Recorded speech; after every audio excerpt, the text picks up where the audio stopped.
بندوں کے دل سے ہو کر کے گزرا کرتا ہے. یعنی جب تک کہ بندوں کا دل خوش نہیں کرو گے اس وقت تک اللہ تک پہنچ نہیں سکتے. آئیے اب اپنے آقا کے اخلاق کریمانہ کو دیکھیں.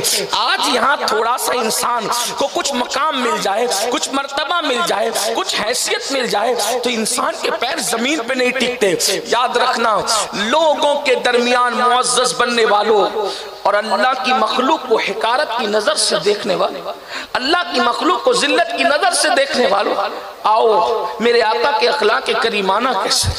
آج اگر کوئی کسی کو تھوڑی سی پیار محبت مل جائے, لوگ تھوڑا سا سر پہ اٹھا لیں, آدمی مصافحہ بھی نہیں کرنا چاہتا کسی سے, اس کو مصافحے کا بھی وقت نہیں, اور مصافحہ کرے گا بھی تو ادھر ادھر منہ پھیر کر کے ہاتھ دے دے گا. آؤ اس رسول کی شان دیکھو جس کی لقاء کے شوق کا اعلان عرش اعظم سے کیا جا رہا ہے. اس مصطفیٰ جان رحمت کی شان دیکھو, ان کے اخلاق دیکھو کہ بلبل سدرا جس کی گلی میں آنے کا منتظر ہے, اور ہم تو یہ تصور کرتے ہیں کہ سدرا پر بھی بلبل سدرا کا من نہیں لگتا, اور وہ یہ تصور کرتے ہوں گے کہ کاش قدرت کی طرف سے کوئی کام مل جائے, اسی کام کے بہانے آمنہ کے لال کا دیدار نصیب ہو جائے اور ان کے چہرے کی زیارت ہو جائے. استاد زمان اسی لیے تو کہتے ہیں بے لقائے یار ان کو چین آ جاتا, اگر بے لقائے یار ان کو چین آ جاتا, اگر بار بار آتی نہ یوں جبریل سدنا چھوڑ کر. جس کی گلی کا مشتاق جبریل امین ہو, جس کے در کا دربان جبریل امین ہو, میرے امام کہتے ہیں تیرے در کا دربان ہے جبریل اعظم, تیرے در کا دربان ہے جبریل اعظم, تیرا مدح خواہ ہر رسول و ولی ہے, نبی سرورے ہر رسول و ولی ہے, نبی رازدارے معلّہ علی ہے, بیتاب جس کے لیے عرش اعظم وہ اس راہ روے لامکان کی گلی ہے. تیرے در کا درباں ہے جبریل اعظم, تیرا مدح خواہ ہر رسول و ولی ہے, اور تمنا فرمائے یہ روز محشر یہ تیری رہائی کی چٹھی ملی ہے. اللہ اکبر, وہ رسول جن کے لیے کائنات بنی, وہ رسول جن کے لیے کائنات سجی, وہ رسول جن کے لیے زمین و زماں بنے, جن کے لیے مکین و مکاں بنے, جن کے لیے چنین و چنا بنے, جن کے لیے این و آ بنے, جن کے لیے یہاں وہ وہاں بنے, بلکہ دنیا کی رانائیاں جن کے لیے, آخرت کا اللہ اللہ وہ مبارک سما ان کے لیے, فقط اتنا سبب ہے انعقاد بزم محشر کا کہ ان کی شان محبوبی دکھائی جانے والی ہے. وہ رسول اعظم, وہ رسول معظم مصطفیٰ کریم رؤوف الرحیم صلی اللہ علیہ وآلہ وسلم اتنے بڑے ہیں کہ لامکان کی بلندیوں پہ بلا کر کے ان کو زیارت کرائی جاتی ہے. خلاق کائنات کی اس رسول کے اخلاق کے شان کا عالم یہ ہے کہ جب میرے آقا سے کوئی مصافحہ کرتا تھا, حضور سے کوئی مصافحہ کرتا تھا صلی اللہ علیہ وآلہ وسلم, تو جتنی دیر تک وہ میرے نبی کا ہاتھ پکڑے رہتا تھا اتنی دیر تک حضور اپنا ہاتھ اس کے ہاتھ میں رہنے دیتے تھے. حضور نے کبھی ہاتھ کھینچا نہیں, حضور نے ہاتھ کبھی واپس لیا نہیں, بلکہ اللہ کے حبیب علیہ السلام جب تک وہ اپنے حضور کے ہاتھوں کو اپنے ہاتھوں میں لیا رہتا, حضور بھی اپنا ہاتھ اس کے ہاتھ میں دیے رہتے. اور لوگوں کا حال تو یہ تھا کہ حضور کے ہاتھ بڑے گورے گورے اور نرم نرم تھے. صحابہ کہتے ہیں, بالخصوص حضرت انس ابن مالک راوی ہیں, کہتے حضور کے ہاتھ اتنے نرم تھے کہ ریشم بھی اتنا نرم نہیں دیکھا, اور اتنے خوشبودار تھے کہ مشک میں بھی ایسی خوشبو نہیں پائی. بلکہ صحابہ کہتے ہیں اگر کوئی صبح کو رسول اللہ سے مصافحہ کر لیتا تو شام تک اس کے ہاتھ میں مشک کی خوشبو آیا کرتی تھی.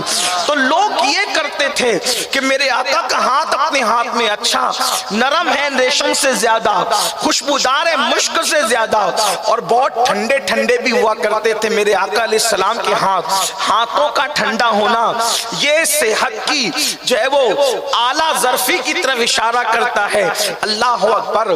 تو میرے آقا علیہ الصلوۃ والتسلیم کے ہاتھوں کو لوگ ہاتھ میں لے کر دیر تک اس سے لطف اندوز ہوتے، لیکن میرے آقا کبھی ہاتھ نہ چھڑا۔ جتنی دیر تک اللہ کے رسول علیہ السلام کا ہاتھ لوگ اپنے ہاتھوں میں لیے رہتے، حضور اتنی دیر تک کے ہاتھوں میں دیے رہتے۔ اور آقا کریم صلی اللہ علیہ وسلم نے کبھی ہاتھ کھینچا نہیں۔ تھوڑا اس پر توجہ کریں۔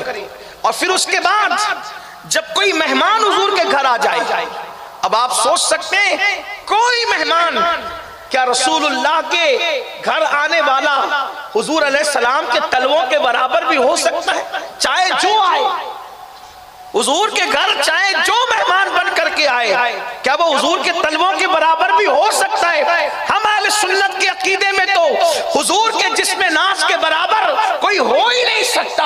اللہ اکبر۔ تو حضور علیہ السلام کے گھر صحابہ میں جو بھی تشریف لائے گا، چاہے وہ کسی دیہات سے آیا ہو، شہر سے آیا ہو، کہیں سے آیا ہو، اللہ اکبر، وہ میرے آقا کا غلام ہی تو ہوگا، حضور کے برابر تو نہیں ہو سکتا۔ مگر قربان جائیں، یہ اپنے نبی کی شان ہے مسلمانوں کہ میرے آقا علیہ الصلوۃ والتسلیم کے گھر جب بھی کوئی آتا، جتنی دیر تک وہ بیٹھا رہتا، میرے آقا بھی اس کے ساتھ بیٹھے رہتے، جب تک کہ وہ اٹھ کر کے نہ جاتا، میرے آقا بھی اٹھ کر کے نہ جاتے، نہ بیزاری کا اظہار فرماتے، اور بلکہ جب وہ اٹھ کر جانے لگتا تو مہمان اگر معزز اتنا، حالانکہ وہاں سبھی عزت دار تھے، لیکن حضور علیہ الصلوۃ والتسلیم کم سے کم مہمان کا اکرام اتنا فرماتے کہ اس کو اپنے دروازے تک چھوڑنے کے لیے جاتے۔